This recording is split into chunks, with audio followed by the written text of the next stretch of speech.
So guys, कैसे हो आप सब। मैं हूँ फरनाज। हिंदी साहित्य स्टडी में आपका स्वागत है। सो गाइस, आज हम देखने वाले हैं मध्यकालीन भारतीय आर्य भाषाओं के बारे में। कल हमने पढ़ा था प्राचीन भारतीय आर्य भाषाओं के बारे में, जिसके अंतर्गत दो भाषाओं का विकास हुआ था, वैदिक संस्कृत और लौकिक संस्कृत का, जिसमें हमने प्राचीनतम भाषाएं भी देखी थी, जिसको हम वैदिक संस्कृत के नाम से भी जानते हैं। आज हम देखने वाले हैं वैदिक संस्कृत और लौकिक संस्कृत के बाद जो भाषाएं विकसित हुई, जिन भाषाओं का विकास हुआ, उनके बारे में आज हम पढ़ने वाले हैं। तो चलो आज का वीडियो शुरू करते हैं। मध्यकालीन भारतीय आर्य भाषाओं के बारे में, जिसका समय है 500 ईस्वी सन पूर्व से लेकर 1000 ईस्वी सन तक। मध्य भारतीय आर्य भाषाओं का समय है 500 ईस्वी सन पूर्व से लेकर 1000 ईस्वी सन तक। यह 500 वर्षों का कालखंड है और इस 500 वर्ष के कालखंड में 3 भाषाओं का विकास हुआ है। पहला है पाली भाषा, दूसरा है प्राकृत भाषा और तीसरा है अपभ्रंश भाषा। तो पहले हम पढ़ेंगे पाली भाषा के बारे में। यहाँ पर आप एक बात याद रखना है, पाली भाषा को प्रथम प्राकृत कहा जाता है, प्राकृत को द्वितीय प्राकृत कहा जाता है और अपभ्रंश को तृतीय प्राकृत भी कहा जाता है। ये उन भाषाओं के दूसरे नाम हैं। जब भी एग्जाम में सवाल आता है प्रथम प्राकृत का समय बताइए, प्रथम प्राकृत को किस धर्म की भाषा कहा जाता है, इस तरह के भी सवाल आते हैं। तो इसका दूसरा नाम भी याद रखना है, पाली यानी प्रथम प्राकृत, प्राकृत यानी द्वितीय प्राकृत और अपभ्रंश यानी तृतीय प्राकृत। तो चलो अब हम आगे बढ़ते हैं। प्रथम प्राकृत यानी पाली भाषा, इसका समय है 500 ईस्वी सन पूर्व से लेकर 1 ईस्वी सन तक। पाली भाषा यह बौद्ध धर्म की भाषा है। याद रखना है आपने, पाली भाषा बौद्ध धर्म की भाषा है, क्योंकि पाली भाषा में पूर्ण बौद्ध साहित्य लिखा हुआ है। मध्यकालीन भारतीय आर्य भाषा की पहली भाषा है पाली भाषा, जिसका समय है 500 ईस्वी सन पूर्व से लेकर 1 ईस्वी सन तक, जिसको हम बौद्ध धर्म की भाषा के रूप में भी जानते हैं, क्योंकि पूरा बौद्ध साहित्य जो है वो पाली भाषा में लिखा हुआ है। अब ये बुद्ध साहित्य क्या है? बुद्ध साहित्य बौद्ध धर्म का साहित्य है, जिसके अंतर्गत 2 भाग आते हैं, यानी साहित्य को 2 भागों में विभक्त किया हुआ है। पहला है पिटक साहित्य, दूसरा है अनुपिटक साहित्य। पिटक साहित्य में आते हैं सुत्त पिटक, विनय पिटक और अभिधम पिटक, और अनुपिटक साहित्य में आते हैं बुद्ध घोष की अष्टकथाएं। यह है बुद्ध साहित्य, जो कि पाली भाषा में लिखा हुआ है। भिक्षु जगदीश कश्यप, जो कि विद्वान है, उनके अनुसार पाली की व्युत्पत्ति पर्याय शब्द से मानी है। ये याद रखना है। पर्याय शब्द से कैसे पाली का विकास हुआ, भाषा का नहीं या शब्द का कह रहे हैं। पर्याय, परियाय, पलियाय, पालियाय और उसके बाद आता है पाली। तो इस प्रकार पाली का विकास हुआ, पाली शब्द की व्युत्पत्ति हुई है भिक्षु जगदीश कश्यप के अनुसार। मध्य भारतीय आर्य भाषा काल में जो दूसरी भाषा विकसित हुई, दूसरी भाषा विकास में आई, वो है प्राकृत भाषा, जिसको हम द्वितीय प्राकृत के नाम से भी जानते हैं। इसका समय है 1 ईस्वी सन से लेकर 500 ईस्वी सन तक। पाली भाषा के बाद जो भाषा विकास में आई वो है प्राकृत भाषा। प्राकृत भाषा वह भाषा है जो अकृत्रिम है, जबकि संस्कृत उसकी तुलना में कृत्रिम भाषा है, अर्थात बनावटी या संस्कार की गई भाषा। भी यहाँ पे एक और शब्द का मैं प्रयोग करना चाहूंगी, वो है मानकीकृत की गई भाषा। मानकीकृत, उसका भी अर्थ यही होता है कृत्रिम, अर्थात बनावटी। एग्जाम में आपको पूछा जाता है कि मानकीकृत की गई भाषा कौन सी है, तो यहाँ पे इसलिए मैंने आपको वो शब्द का प्रयोग किया हुआ है। प्राकृत भाषा वह भाषा है जो अकृत्रिम है, जबकि संस्कृत उसकी तुलना में कृत्रिम अर्थात बनावटी भाषा है। यहाँ पे जो संस्कृत उपयोग हुआ है शब्द का, उसका अर्थ है लौकिक संस्कृत। मैंने आपको पहले के वीडियो में भी बताया था कि वैदिक संस्कृत पैदा हुई भाषा है, जबकि लौकिक संस्कृत जो है वो बनावटी भाषा है। ठीक है, तो प्राकृत शब्द का प्रयोग उस जनभाषा या बोली के लिए होता था जो वैदिक काल में, संस्कृत काल में सामान्य जन की भाषा थी। ठीक है। प्राकृत शब्द का प्रयोग उस जनभाषा या बोली के लिए होता था जो प्राचीन काल यानी वैदिक और संस्कृत काल में सामान्य लोगों की भाषा हुआ करती थी, जो कि पश्चिमोत्तरी बोली थी। उसी भाषा को आचार्य पणिनि ने व्याकरणबद्ध किया था, संस्कारित किया था, और इस प्रकार संस्कृत यानी लौकिक संस्कृत भाषा अस्तित्व में आई थी। इसका क्रेडिट सारा जाता है आचार्य पणिनि को कि भाषा को, जनभाषा को व्याकरणबद्ध करके उसको बनावटी यानी संस्कार करके लौकिक संस्कृत भाषा को अस्तित्व में लाया गया था।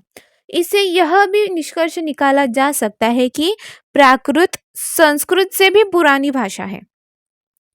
लेकिन कुछ विद्वानों का ऐसा मानना था, जबकि बाकी जो कुछ विद्वान है उनका मानना इससे पूरा विपरीत है, उलट है। आचार्य भोलानाथ तिवारी ने प्राकृत भाषा को संस्कृत, पाली, प्राकृत, अपभ्रंश की परंपरा की भाषा मानते हुए इसे पाली और अपभ्रंश के बीच की कड़ी माना है। ठीक है। मतलब आचार्य जो भोलानाथ तिवारी हैं उनके अनुसार प्राकृत भाषा जो है वो संस्कृत से भी पुरानी भाषा नहीं है। वो संस्कृत, पाली, प्राकृत और अपभ्रंश की परंपरा की भाषा माना है उन्होंने, और इसे द्वितीय प्राकृत कहा है। और इस अर्थ में यह संस्कृत से पहले की जनभाषा न होकर उसके बाद विकसित होने वाली भाषा थी। ये डॉक्टर भोलानाथ तिवारी का मानना है। तो यहाँ पे दो हमने मत देखे हैं। कुछ विद्वानों के मत के अनुसार प्राकृत भाषा वह भाषा है जो प्राचीन काल में सामान्य लोगों की बोली थी, जिसका संस्कार किया गया और लौकिक संस्कृत की ये लौकिक संस्कृत भाषा अस्तित्व में आई।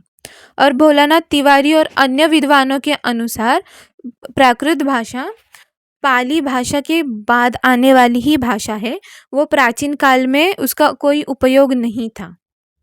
ये अंतर यहाँ पे समझना है, क्योंकि हमने पहले देखा था कि आचार्य पणिनि ने पश्चिमोत्तरी बोली को लिया था, उसको व्याकरणबद्ध करके लौकिक संस्कृत को बनाया था। ठीक है। तो अब हम देखेंगे प्राकृत भाषा के क्षेत्रीय भेद। यहाँ पे इन प्राकृत भाषा के क्षेत्रीय भेद दिए हुए हैं। तो पहला है शौरसेनी प्राकृत, दूसरा है पैशाची प्राकृत, तीसरा है महाराष्ट्री प्राकृत, चौथा है अर्धमागधी प्राकृत, पांचवा है मागधी प्राकृत, छठा है केकई प्राकृत, सातवां है टक्क प्राकृत, फिर खस प्राकृत और नौवां है ब्राचड़ प्राकृत। ये सारे क्षेत्रीय भेद हैं, यानी इन क्षेत्रों में उन भाषा का विकास हुआ। जैसे शौरसेनी जो है वो शूरसेन यानी मथुरा के आसपास की बोली जाने वाली भाषा है। पैशाची प्राकृत जो है वो पिशाच जाति के लोग जो उत्तर पश्चिम के जो कश्मीरी लोग थे वहाँ पे उनकी बोली थी। महाराष्ट्री प्राकृत महाराष्ट्र में बोली जाती है, जिसको हम मराठी भाषा के नाम से जानते हैं। अर्धवागधी यानी मगध और शूरसेन के बीच में बोली जाती है। मागधी प्राकृत मगध में बोली जाती है। तो इस प्रकार इसके क्षेत्रीय भेद है। मध्यकालीन भारतीय आर्य भाषा में जो तीसरी भाषा विकसित हुई वो है अपभ्रंश भाषा। ये इसका विकास पाली और प्राकृत के बाद हुआ है, इसीलिए इसे तृतीय प्राकृत कहा जाता है। और अपभ्रंश का समय है 500 ईस्वी सन से लेकर 1000 ईस्वी सन तक। अपभ्रंश भाषा को तृतीय प्राकृत भी कहा जाता है। अपभ्रंश भाषा का शाब्दिक अर्थ है बिगड़ा हुआ, याद रखना है। अपभ्रंश भाषा का शाब्दिक अर्थ है बिगड़ा हुआ। प्राकृत भाषा की तुलना में भाषा का जो बिगड़ा हुआ रूप व्याकरणिक और ध्वन्यात्मक परिवर्तनों के कारण सामने आया, उसे अपभ्रंश, अपभ्रष्ट या अवहट्ट नाम दिया गया है। अपभ्रंश का शाब्दिक अर्थ है बिगड़ा हुआ। प्राकृत भाषा की तुलना में जो कि भाषा का बिगड़ा हुआ रूप था व्याकरणिक और ध्वन्यात्मक परिवर्तनों के कारण जो सामने आया था, उसे अपभ्रंश, अपभ्रष्ट या अवहट्ट नाम दिया जाता है। अपभ्रंश के दो अन्य नाम क्या है, ऐसे भी पूछा जाता है सवाल, तो तब याद रखना है अपभ्रंश के दो अन्य नाम है अपभ्रष्ट और अवहट्ट। अपभ्रंश प्राकृत और आधुनिक आर्य भाषाओं के बीच की कड़ी है। कहा जाता है आधुनिक भारतीय आर्य भाषाओं का उद्भव अपभ्रंश के किसी न किसी क्षेत्रीय भेद से हुआ है। याद रखना है आधुनिक भारतीय आर्य भाषाओं का उद्भव अपभ्रंश के किसी न किसी क्षेत्रीय भेद से हुआ है। और जो मैंने आपको तालिका नीचे बताई हुई है उसमें अपभ्रंश के किसी न किसी क्षेत्रीय भेद से कौन कौन सी भाषा या आधुनिक भारतीय आर्य भाषाओं का विकास हुआ, यह भी हम आगे जानेंगे। ये देखिए यहाँ पे मैंने आपको ये चार्ट दिखाया हुआ है, ये अपभ्रंश भाषा है, अपभ्रंश के क्षेत्रीय भेद है और उसमें विकसित होने वाली आर्य भाषा है वो यहाँ पे दी हुई है। पहला है शोरसेनी अपभ्रंश, जिसमें विकसित हुई पश्चिमी हिंदी, राजस्थानी, पहाड़ी और गुजराती उपभाषा। फिर केकय अपभ्रंश जो कि है लहंदा भाषा, तक का अपभ्रंश में विकसित हुई पंजाबी भाषा, ब्राचड़ अपभ्रंश सिंधी, महाराष्ट्री अपभ्रंश मराठी, मागधी अपभ्रंश में विकसित होने वाली भाषाएं हैं बिहारी, बंगाली, उड़िया, असमिया और अर्ध मागधी अपभ्रंश द्वारा विकसित होने वाली भाषा है पूर्वी हिंदी। तो इसका विस्तृत विवेचन हम करने वाले हैं आधुनिक भारतीय आर्य भाषाओं में। फिर भी हमें इस क्षेत्रीय भेद को याद रखना है, ठीक है ना।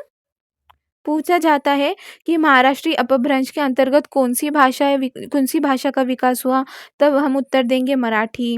फिर पूछा जाता है कि पश्चिमी हिंदी कौन अपभ्रंश के किस क्षेत्रीय भेद से विकसित हुई, तो वहाँ पे हमें बोलना होता है कि शोरसेनी अपभ्रंश।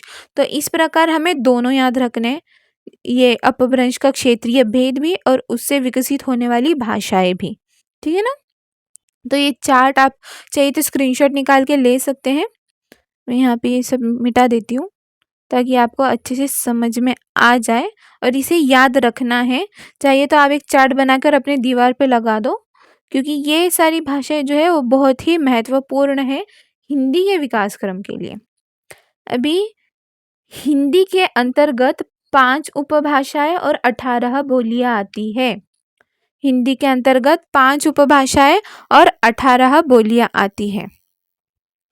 अपभ्रंश भाषा की कुछ प्रमुख रचनाएं हैं, वो है श्रावकाचार जो कि लिखी है कवि देवसेन ने। फिर है पौमचरियु जो कि है स्वयंभू द्वारा रचित, संदेश रासक अब्दुल रहमान, शब्दानुशासन हेमचंद्र, कीर्तिलता विद्यापति और कीर्तिपता का विद्यापति। ये कवि के नाम है और ये उनकी रचनाओं के नाम है जो उन्होंने अपभ्रंश भाषा में लिखी है।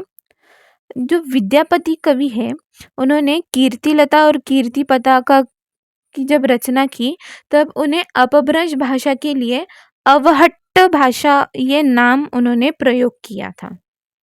ये यहाँ पे याद रखना है। ये सवाल पूछा जाता है कि जब विद्यापति ने अपनी रचनाएं कीर्तिलता का और कीर्तिपता का लिखी तब उन्हें अपभ्रंश को किस नाम से उच्चारित किया था। तो इस प्रकार के प्रश्न भी आते हैं। तो ये हमारी मध्यकालीन भारतीय आर्य भाषाओं के अंतर्गत आने वाली 3 प्रमुख भाषाएं थी, जो कि है पाली, प्राकृत और अपभ्रंश। तो ये 3 भाषा आपको याद रखने हैं क्योंकि ये बहुत ही महत्वपूर्ण कालक्रम था आपका समझने के लिए। इस पे बहुत सारे सवाल पूछे जाते हैं। यहाँ पे मैं फिर से ये मेरा चार्ट बता रही हूँ, आप इसका भी स्क्रीनशॉट निकाल लीजिए। आज हमने पढ़ा है मध्य भारतीय आर्य भाषाओं के बारे में। इसका समय भी हमने पढ़ा 500 ईस्वी सन पूर्व से लेकर 1000 ईस्वी सन तक। हमने इसमें ये भी पढ़ा, इसमें 3 भाषाएं आती है, पाली, प्राकृत, अपभ्रंश। पाली को यहाँ पे मैं कुछ पॉइंट्स को हाईलाइट करना चाहूँगी, आप याद रखना है। पाली को बौद्ध धर्म की भाषा कहते हैं, प्राकृत को जैन धर्म की भाषा कहते हैं और अपभ्रंश भाषा वो भाषा है जो प्राकृत के प्राकृत का जो बिगड़ा हुआ रूप था उसको हम कहते हैं अपभ्रंश भाषा। और ये जितनी भी आधुनिक भारतीय आर्य भाषाएं हैं उसका विकास अपभ्रंश से हुआ है। तो इस प्रकार हम हिंदी का विकास देख रहे हैं। नीचे भी मैंने आपको यहाँ पे बताया हुआ है हिंदी का विकास क्रम। वैदिक संस्कृत हमने पढ़ लिया, लौकिक संस्कृत पढ़ लिया, पाली पढ़ लिया, प्राकृत पढ़ लिया, अपभ्रंश पढ़ लिया। अभी हम पढ़ने वाले हैं हिंदी। फाइनली हम पहुंचेंगे हिंदी। हमने इतना विकास कर लिया, अब हम हिंदी तक पहुंच गए हैं। तो आगे हिंदी का पूर्ण विकास हम समझेंगे आधुनिक भारतीय आर्य भाषाओं में। तो अगले वीडियो तक आप बने रहें। इस वीडियो को देखिए, बिल्कुल भी स्किप करना नहीं है आपको। तो अभी मैं चलती हूँ, अलविदा कहती हूँ, बाय बाय। तो आप इसी तरह अच्छे से पढ़ाई करते रहिए और आसानी से हिंदी साहित्य को समझने के लिए हिंदी साहित्य स्टडी हमारे चैनल को सब्सक्राइब कीजिए। तो थैंक यू सो मच। चलो बाय बाय, अभी मैं निकलती हूँ।